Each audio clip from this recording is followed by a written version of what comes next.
இன்னைக்கு பாமகவில் என்ன பிரச்சனைன்னு கேட்குறீங்க. இந்த கட்சியை உருவாக்குறதுக்கு பல்வேறு ஆண்டு காலமாக கஷ்டப்பட்டு உருவாக்குனர் ராமதாஸ். அந்த கட்சியை வழிநடத்துகிற ஒரு பக்குவமும் அந்த தலைமை பண்பும் அவருக்கே உரியது. இன்னைக்கு அவர் கூப்பிட்டா ஆயிரக்கணக்கான மக்களும் லட்சக்கணக்கான மக்களும் இன்னும் லட்சோதி லட்ச மக்களும் அவர் பின்னாடி போயிட்டு இருக்காங்க. இந்த குறுகிய காலத்தில் அன்புமணி வந்து இந்த கட்சி என்னது, எங்கட நீ எல்லாத்தையும் கொடுத்துடணும், நீங்களாம் ஓய்வு பெற வேண்டிய வயதெல்லாம் வந்துருச்சு அப்படிங்கிற ஒரு காலகட்டத்தை முன்னெடுத்து நிர்பந்தத்தோட குடும்பத்தோட சில பின்னணிகள் எல்லாம் சொல்லி அவரை கை நீட்டி பேசி வன்முறையை தொடுக்கிற அளவுக்கு கிட்ட போயிட்டாங்க.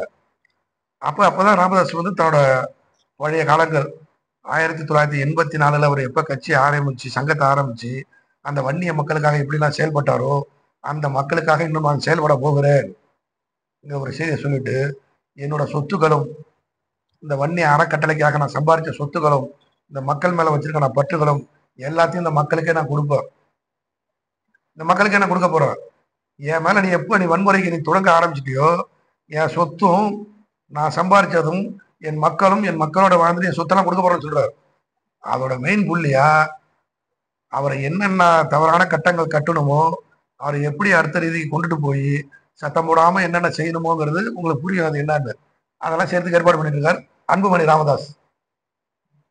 காடு வெட்டு குரு தன் உயிருக்கு போராடிட்டு இருக்கிற நிலை, அதாவது விழுப்புரம் கூட்டத்தை முடிச்சுட்டு வர்றப்ப அந்த வாகனத்துல வரப்ப ஒரு மூச்சிறப்பு ஏற்படுது. அப்ப அவர் நிப்பாட்டி ஒரு சும்பு தண்ணி கொடுக்குறாங்க. குடிச்சதுக்கு அப்புறம் நிலை ரொம்ப மோசமா போகுது. அந்த நிலைக்கு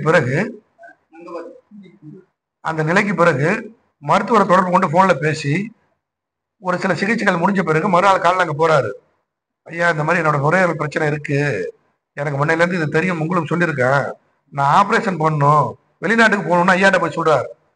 குரு, நீ சிங்கப்பூர் போய் செலவு பண்ணாலும் கூட காசு இருக்கான்னு கேட்கிறாரு ஐயா. அப்ப அவர் கோச்சிக்கிட்டு என்ன பண்றாரு, என்ன போய் இப்படி கேட்டீங்களான்ட்டு கோபமா போறாரு. ஆனா ஐயா அதுக்கு முன்னாடி அதுக்கான தொகையெல்லாம் ரெடி பண்ணிட்டார். இவர் சிங்கப்பூர் அழைச்சு போறதுக்கு எல்லா வேலையும் செஞ்சுட்டாரு. அந்த பாஸ்போர்ட் இருக்கா இல்லையா, போக முடியாதாங்கிறதெல்லாம் வந்து அன்புமணி திருப்பி உள்ள வந்து நீ எதுக்கு அத்தி நச்சுன்னு சொல்ல பண்ணணும், அவருக்கு பாஸ்போர்ட் இல்லைன்னு சொல்லு, அவர் அழைச்சிட்டு போக முடியாதுன்னு சொல்லு அப்படின்னு சொல்லி அவரை இங்கேயே தங்க வச்சு காடு வெட்டு குருவை மருத்துவ கொலை செய்தது அன்புமணி ராமதாஸ் தான்.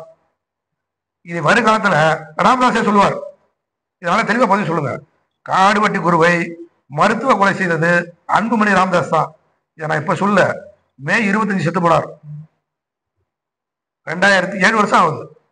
7 வருஷத்துக்கு முன்னாடியே அவர் சாக போற 15 நாளைக்கு முன்னாடி சொன்னார். அவர் செத்து போயிட்டார். செத்து 10 நாளாவது சும்மா ஆஸ்பத்திரியில் வச்சுட்டு பூச்சாண்டி காட்டினாங்க.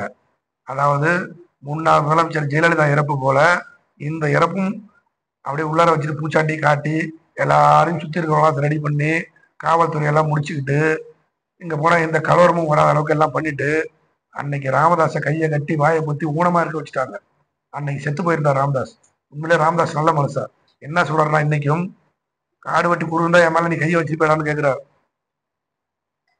காடு வெட்டி குரு இருந்திருந்தா என் மேல உன்னால கையை வைக்க முடியுமாங்கிறார். என் மூத்த போட அவனு இப்ப சொல்றார், காலம் கடந்து சொல்றார். அன்னைக்கும் சொன்னார், இன்னைக்கு சொல்றார், நாளைக்கு சொல்லுவார், இதுக்கப்புறம் சொல்ல மாட்டார். இப்போ கட்சியோட வளர்ச்சிக்கும் சொல்றீங்க, ஆனா மாவட்ட நிர்வாகிகளோட ஆதரவே கம்மியா இருக்கு. ஒண்ணும் இல்ல, அதுக்கு சரியான விளக்கம் நீங்க புரிஞ்சுக்கணும். சரியான விளக்கங்கள் நீங்க புரிஞ்சுக்கணும். சரியான விளக்கம் புரிஞ்சுக்கணும், நல்லா புரிஞ்சுக்கணும். அந்த ஆள் இருக்கிறது இன்னும் 2 மாசமா 3 மாசமா தெரியல. அப்ப அவருக்கு முடிவு பண்ணிட்டாங்க, முடிச்சிருவாங்க, அவரையும் முடிச்சிருவான்ட்டு முடிவு பண்ணிட்டாங்க. அவர் இருக்க போது 2 மாசமா 3 மாசமா 3 வருஷமாலாம் தெரியாது. என் பின்னணி நீக்கி இருக்கவங்கலாம் ஒரு வாய்ப்பு உண்டு. பொறுப்புக்கும் பதவிக்கும் பணத்துக்கும் என் பின்னாடி எவெல்லாம் வரீங்களோ அவங்கெல்லாம் நிக்கலாம். இன்னைக்கு நிக்கிற ஒரு பெயரும் கட்சி ஆரம்பிச்சு கட்சிக்காக உழைச்சி இன்னைக்கு மருத்துவர் ராமதாஸோட கால் படாத இடமே கிடையாது தமிழ்நாட்டுல. எல்லா கிராமத்திலையும் அன்புமணியோட கால் எந்த கிராமத்துல படிச்சாலும் கிடையாது. டெல்லி தலைநகரமா இருக்கும், சென்னை உயர்நீதிமன்றமா இருக்கும், இல்லைன்னா மற்ற மதுரை உச்ச நீதிமன்றமா இருக்கும். இந்த மாதிரி ஒரு முக்கியமான இடங்கள்ல தான் அவர் கால்பட்டு முடிஞ்சு சேரியிலையும் பாமர மக்கள் இருக்கிற இடத்துலையும் முடியாத மக்கள், ஒடுக்கப்பட்டவர்கள், தாழ்த்தப்பட்டவர்கள், முடியாத மக்கள், ஏழை எளிய மக்கள் இடத்துலாம் அன்புமணி போயிருக்கவே மாட்டார். தொட்டா திட்டு கையை தொடைப்பார். எவனா கூப்பிட்டு வந்து இல்ல அதை ஊத்த சொல்லி தொடைப்பார். ராமதாஸ் அப்படி இல்லை. அந்த வீட்டு வாசல்ல உன் பணத்தை தூக்கம் இல்லைன்னா நான் தூக்குவேன்டா, அந்த பணத்தை தோல்ல சுமந்தவர். அந்த பழைய நிலைமைக்கு திரும்பி வந்திருக்காரு ராமதாஸ். அதனால தான் நான் அதை பேசுறேன். இப்போ அன்புமணி வந்து சிறு வயதிலேயே வந்து கேபினட் மினிஸ்டரா பொறுப்பு வாங்கி வந்து தவறு அப்படின்னு சொல்லியிருக்காரு. இந்த நிலை வந்து இந்த போராட்ட பிரச்சனையை முடிச்சு வைக்கிற வகையில முகுந்தன் வந்து அவரோட பதவி ராஜினாமா பண்றதா அறிவிச்சிருக்காரு. இல்ல, நல்ல விஷயம், நீங்க கேட்ட சரியான விஷயம். காடு வெட்டி குறுக்கே இந்த நிலை, ராமதாஸோட நிலை என்னங்கிறது இறைவன் முடிவு பண்ணுவார். அவரை யாரும் செய்யல முடியாது. தள்ளாடதான் இளமையெல்லாம் தாண்டி இளமையெல்லாம் சந்திச்சுட்டு இளமையிலே வாழ்ந்து இளமையோட பக்குவம்லாம் என்னன்னு தெரிஞ்சுட்டு இன்னைக்கு முதிர்ச்சி அடைஞ்சிட்டார். அவர் வாழ போற காலம்ங்கிறது வந்து நம்ம யாரும் முடிவு பண்ண முடியாது, அது இறைவன் முடிவு பண்ணும். அவருக்கே அந்த நிலைமைங்கிறப்ப அவருக்கு பிறகு நானும் என்ன செய்ய முடியும் அப்படிங்கிற ஒரு கட்டம் வர்றப்ப தங்கச்சி, அக்கா, அக்கா மாமா, மச்சான், மாமா, இன்னைக்கு பல்வேறு கட்டமான கோடிக்கணக்கான சொத்துலாம் இருக்கு. அது யார் பேர்ல இருக்குன்னு தெரியல. எல்லா கையும் எல்லாத்தோட டாக்குமெண்ட்ஸ் எல்லாம் அன்பு பண்ணிக்கிட்டே இருக்கு. அப்ப என்ன பேசுவாங்க அவங்க? என்ன பேச முடியும்? பண்ணிதான். வளர்த்த கடை மாப்பிள்ள பாஞ்சாதுன்னு சொன்னாரு. ஏன் பாயாது? பாய்ந்தானே அவரும். தப்பான மனிதர்களை வளர்த்தாங்க. எல்லாரும் வளர்த்த கடவை எல்லாரும் மாண்டி பாஞ்சிடாது.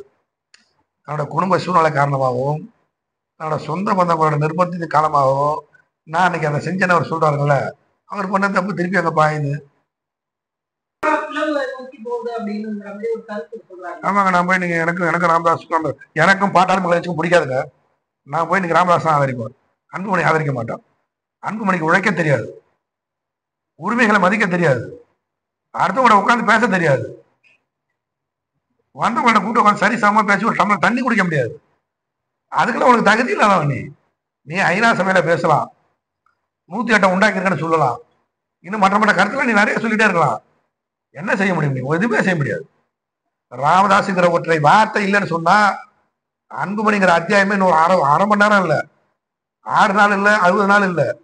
அவர் வாயை தொந்துட்டாருன்னா அதுல இருந்து ஸ்டார்டிங் ஆயிடும். கடைசி கட்டமா 60 நாள் எல்லாம் முடிஞ்சிடும். இப்போ எம்பி எலெக்ஷன் அப்போ நான் வந்து அதிமுக ராமதாஸ் சொன்னாரு சொல்லியிருக்காரா? ஆனா அன்புமணி வந்து பிஜேபி தான் கூட்டணி பண்றது. அன்புமணியும் சௌமியாவும் காலில் இல்ல, அது மறுக்க முடியாத விஷயம், அது உண்மையான விஷயம். அது யாரும் மறுக்கலாம் முடியாது. அவங்க குடும்பத்துல அப்பப்ப பெரிய விஷயம் நடக்கும். காடு வெட்டியார் போச்சுட்டு வெளில வந்துருவார். காடு வெட்டியார் போச்சுட்டு, ஐயா நீங்க இந்த சமுதாயத்துக்கும் இந்த மக்களுக்கும் ஒரு சாதகமான சூழ்நிலை வர்றப்ப கூட நீங்க தலை வணங்கி போயிடுறீங்க. ஐயா என்ன பண்ண சொல்றதுனால என் பொண்டாட்டி ஒரு பக்கம், புள்ள ஒரு பக்கம், பொண்ணு ஒரு பக்கம், குடும்பம் எல்லாம் என் காலில் விழுந்து அழுவுது, நீ வந்து பேசு அப்படிங்கிற சொல்ல அப்பயே இருந்தது அந்த சமாதான சூழ்நிலை. அப்ப குடும்பத்தின் நிர்பந்தத்தினாலதான் வந்து அவர் அன்னைக்கு அந்த கூட்டணிக்கு போனார். உண்மை அதுதான். அவங்களுக்கு தேவைன்னா காலை பிடிச்சிட்டு வருவாங்க, தேவையில்லைங்கிறப்ப அவரோட கதையை முடிக்கிறதுக்கு அடுத்த ஏற்பாடுலாம் பண்ணுவாங்க.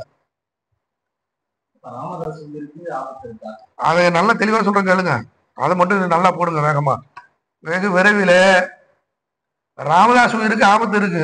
அன்புமணியால ஒரு பக்கம் இருந்தாலும் அன்புமணி பொண்டாட்டியால ஆபத்து இருக்கு. ஐயா மைக்ல சொல்லாத, பேட்டி கொடுக்காத ஒரு விஷயத்த சொல்றாங்க. என்னால் என் கட்சிக்காக, நான் உழைச்ச கட்சிக்காக, உருவாக்கப்பட்ட கட்சிக்காக அந்த 27 பேருக்கும் எல்லா குடும்பத்தையும் போய் சந்திப்பேன். அவங்களுக்கெல்லாம் என்னென்ன செய்யணுமோ செய்வான். என் சொத்துல அவங்களுக்கெல்லாம் பங்கு உண்டு. அவங்களுக்கு என்னென்ன பண்ணணுமோ, அது வேலையா இருந்தாலும், மருத்துவம் இருந்தாலும், உதவியா இருந்தாலும், எது வேணாலும் பண்ணுவாங்கிற செய்தியை எல்லாருக்கிட்டையும் சொல்லிட்டு இருக்காரு. அதை விரைவில் செய்வாருங்கிறத நாங்கள் எல்லாம் எதிர்பார்க்கிறோம்.